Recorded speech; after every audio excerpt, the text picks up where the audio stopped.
اکتوبر 2001 د سی آی ای په مرکزی دفتر کې کپتان سکاټ سوانسن د کمپیوټر سکرین ته په ځیر ګوري. د کمپیوټر پر پرده تت انځورونه ښکاري.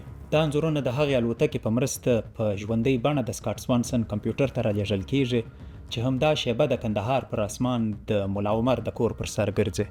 ملا عمر او د طالبانو په ټول حکومت کې هیڅوک په دې نه دي خبر چې همدا شیبه یو الوتکه دوی څاري.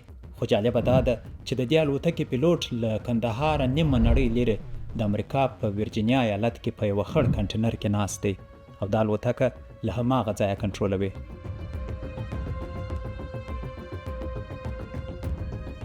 دلته نو د سپټمبر د 11مې د پیښې یوه میاشت لا نه ده پوره او دا د طالبانو او القاعدې پر وړاندې د امریکا د عملیاتو لومړۍ شپه ده. And to find those folks who committed this act.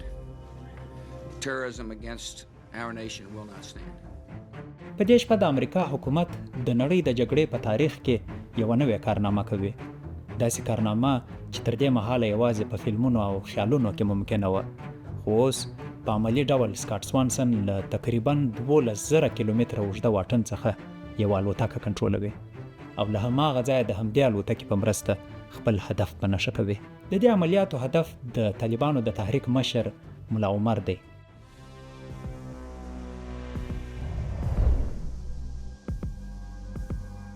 د کپتان سکاټ سوانسن تر شا د عملیاتو کومندان مارک کوټر ناست دی او د عملیاتو کومنده ورکوي. سکاټ سوانسن د الوتکې د توغندۍ لوري د ملا عمر پر بایفور موټر ور برابر کړی دی او فقط د کومندان امر ته منتظر دی.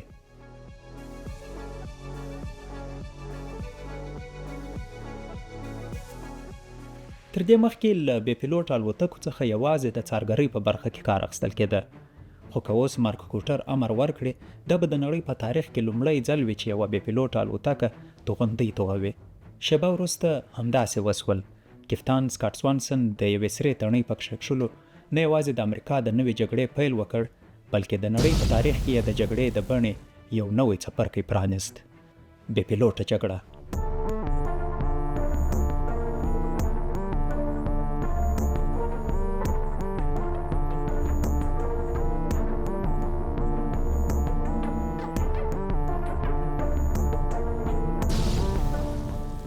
خو په تیرو 12 لسیزو کې بې پیلوټه الوتکې او بې پیلوټه جګړه دومره عادي سوه چې حتی سړی فکر نه کوي چې دا ټکنالوژي دې د لومړي ځل لپاره د 2001 کال د اکتوبر پر 9 په کندهار کې کارول سوی وي. په دې برخه کې د وروستیو پرمختګونو او نوښتونو داستان خورا جالب دی.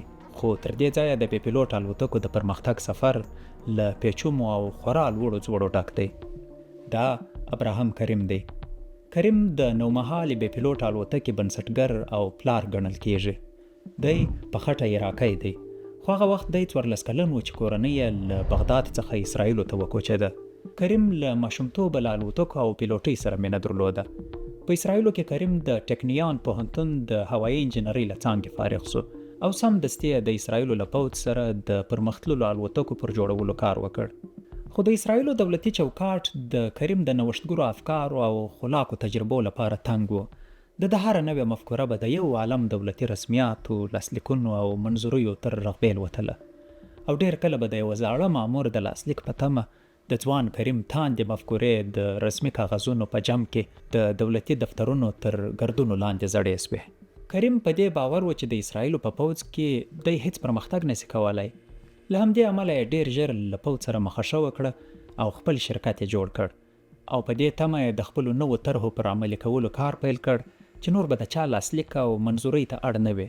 خو د الوتکو جوړولو شخصي شرکت خورا ډیره سرمایه غواړي او په دې برخه کې شخصي شرکتونه هم د دولتي منظوریو او کاغذ پرانیو له اوږدو پروسو معاف نه دي. کریم ستړی سو. یوه چاره یې مخته نه تله. بالاخره په 1988 کال کې امریکا ته هجرت وکړ او په کالیفورنیا ایالت کې تر میشتېدو سمدستي وروسته د لیډینګ سیسټمز په نوم د خپل کور په ګاراج کې د هوایي انجینرۍ خپل شرکت جوړ کړ. په همدې ګاراج کې د البتراس په نوم یو نوې ډرون الوتکه جوړه کړه. د تلویزیوني کمرې لرونکې دا بې پیلوټ الوتکه 50 ساعته په هوا کې ګرځېدای سوای چې دا تر دې مهاله د جوړ شوو نورو ډرون الوتکو په پرتله 10 کرته ډیره موده ده. دا الوتکه د څارګرۍ لپاره د خپل وخت تر ټولو پرمختللې ټکنالوژي وه. د البتراس تر کامیابۍ وروسته ډارپا یا د امریکا د دفاعي مطالعاتو تحقیقاتي ادارې کریم ته د 15 میلیونه ډالرو قرارداد ورکړ چې په دې برخه کې خپل کار او تجربو ته دوام ورکړي. وروسته د امریکا د سمندري ځواکونو له لورې د 25 میلیونه ډالرو قرارداد ورکړل شو چې البتراس د نظامي موخو لپاره د کارونې جوګه کړي. په 1985 کې د امریکا د پوځ پام هم کریم ته ورواوښت او په دې ډول د کریم بودیجه 40 میلیونه ډالرو ته ورسېده. د قراردادونو کریم ته لوی لاس ورکړ او د لیډینګ سیسټمز په نوم د شرکت نور د کور له ګاراج راووت او د کالیفورنیا ایالت د ایروین په صنعتي سیمه کې پر 4.5 اکړه مځکه آباد شو. لیډینګ سیسټمز ډیر ژر د امبر په نوم یو نوې بې پیلوټ الوتکه جوړه کړه چې د سمندر له سطحې 5.5 متره پورته پرله پسې 38 ساعته پرواز کولای شوای. د کریم په شرکت کې اوس کریم ته ورته په لسګونو نوښتګر انجنیران او له پوهنتونه تازه فارغېدونکي ځوانان او پیغلانې په څېړنو او علمي کار بوختې وې. دا هغه څه وه چې امریکا ته تر راتګ مخکې کریم فکر هم نسوای کولی. هر څه سم روان ول، حتی تر توقع هم پورته. خو یوه ورځ کریم ته ناڅاپه د امریکا د سمندري ځواکونو له دفتره زنګ راځي. ښاغلی کریم، په ډیر تاسف باید خبر درکړو چې سمندري ځواکونو چې د 200 امبر الوتکو د پیرولو پلان درلود، د اوس لپاره موږ دا پلان ځنډوو. کریم د سمندري ځواکونو د ادارې دې کس ته ور په یاد کړه چې د دوی الوتکې له تخنیکي پلوه بې سارې دي. په جواب کې مقابل لوري ورته وایي بېشکه چې ستاسې په الوتکو کې له تخنیکي پلوه د ویلو څه نشته، خو ستونزه دا ده چې کانګرس د بې پیلوټ الوتکو په برخه کې د ټولو نظامي ادارو بودیجه ځنډولې ده او وایي چې دوی په دې برخه کې یوه نوې کمیټه رامنځته کوي او تر دې وروسته په ټولې پروژې د هغې کمیټې تر منظورۍ وروسته مخ ته ځي. تر اوسه ډېر جزئیات موږ سره هم نه دي شریک شوي، خو تاسې خپل پروپوزل موږ ته راولېږئ. تمه ده چې د کانګرس غړي به یې ومني. د امریکا کانګرس تازه د ډرون الوتکو د جوړولو ټول تمویلات مسدود کړي ول، ځکه د ډرون الوتکو په برخه کې د امریکا د حکومت ټول پخواني مصارف تر ډیره پاشلي او بې پایلې ول.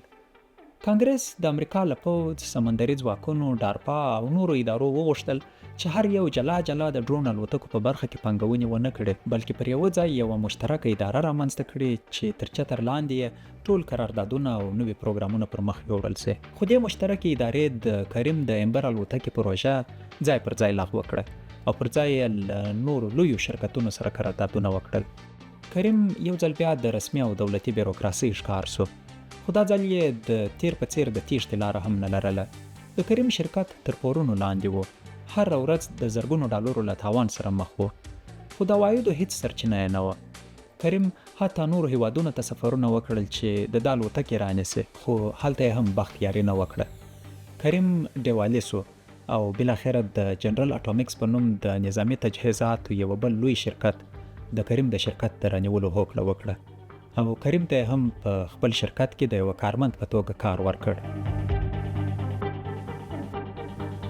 دا پریډیټر ډرون نومیږي. دا هماغه ډرون الوتکه ده چې د ملا عمر د کور پر سر ګرځېده. پریډیټر ډرون شاوخوا 60 میلیونه ډالره بیه لري. په 2015 کې د الوتکو د افغانستان، عراق او پاکستان پر اسمانونو په مجموعي ډول 80,000 ساعته پروازونه وکړل. پریډیټر ډرون هم د ابراهیم کریم ایجاد دی. د الوتکه وروسته کریم له همدې جنرال اټومیکس شرکت سره د کار پر مهال جوړه کړه. خو پریډیټر ډرون د بې پیلوټ الوتکو تر ټولو پرمختللې بڼه نه ده. دا د 1995 د وخت ټکنالوژي ده او د امریکا پوځ په 2013 کې د الوتکه په رسمي ډول تقاعد اعلان کړه. پریډیټر ډرون په لومړي سر کې یوازې د څارګرۍ لپاره جوړه شوې وه، خو وروسته یې د هدف ویشتنې او جګړې ځانګړتیاوې هم ور اضافه کړې وې. له همدې امله د امریکا پوځ یوې داسې بې پیلوټ الوتکې ته اړتیا لرله چې له لویه سره د جګړې او هدف ویشتنې لپاره جوړه شوې وي.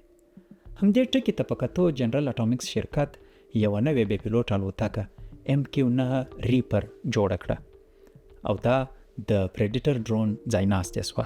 د یوې مجهزې MQ-9 ریپر الوتکې بیه شاوخوا 50 میلیونه امریکایي ډالرو ته رسیږي.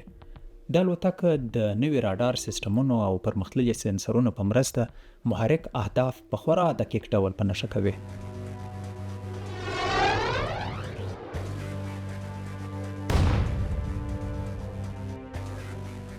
په 2022 کې د القاعده مشر ایمن الظواهري د همدې الوتکې په مرسته د کابل په شیرپور سیمه کې په خپل کور کې په دومره دقیق ډول په نښه شو چې د امریکا د استخباراتو او پوځ په وینا په دې برید کې له الظواهري پرته بل څوک حتی ژوبل سوي هم نه دي.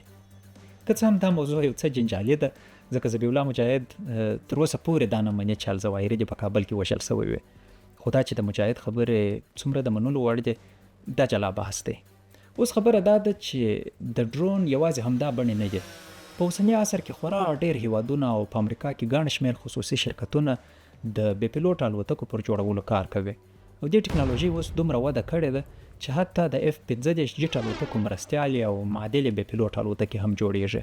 دا ډرون کریټوس والکیری نومیږي چې سرعت یې پر ساعت تر 1048 کیلومتره پورې رسیږي. دا بې پیلوټ الوتکه له F-15 جیټ الوتکو سره په ګډو عملیاتو کې د برخې اخیستلو وړتیا لري او د هدف په نښه کولو او د وسلو او تجهیزاتو په لیږد کې مرسته ورسره کولی شي. دا وګورئ، د شیلډ AI په نوم دا شرکت د داسې بې پیلوټ الوتکو پر جوړولو کار کوي چې په عمودي ډول ځای پر ځای له مځکې پورته سي او د مصنوعي ځیرکتیا په مرسته کنټرول سي. معنا دا چې دا الوتکه له هره ځایه الوتی سي او هیڅ هوایي ډګر ته اړتیا نه لري.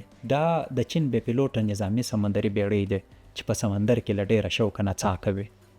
دا د اسرائیلو پاکستان بې پیلوټ الوتکه ده. پاکستان امریکا ته ډېر خواستونه وکړل چې یو څو تقاوت سوي پریډیټر ډرون الوتکې دوی ته ورکړي، خو امریکا یې غوښتنه نه ومنل. بالاخره پاکستان په خپله د بوراک په نوم دا شی جوړ کړي. خبره دا ده چې دا الوتکې دا د مصنوعي ځیرکتیا یا AI سیسټمونه او دا پرمختللې توغندۍ په دعاګانو، تعویضونو یا د امیرانو په فرمانونو نه دي جوړ سوي. دا د ریاضي، فزیک، ساینس او په ټول کې د انسان د آزاد فکر محصول دی. خو له بده مرغه په داسې حال کې چې نړۍ د فضا د تسخیرولو په هڅه کې ده، زموږ په وطن کې واکمن ذهنیت له تیرو 15 کلونو راهیسې لا هم پر دې بحث کوي چې د یوې 6 کلنې نجلۍ مکتب ته تګ روا دی که ناروا. زموږ دښمن یوازې هغه ګاونډی نه دی چې له اسمانه زموږ پر ماشومانو بمونه راغورځوي، بلکې هغه جهالت او پر موږ په زور تپل سوی هغه فکر هم دی چې زموږ راتلونکي نسلونه د خپلو الوتکو له جوړولو محروموي او د لیوانو ګاونډیانو پښو ته مو لاس تړلې ورغورځوي. ویډیو در سره شریکه کړئ، ښایي یو څوک له خوبه راویښ کړي.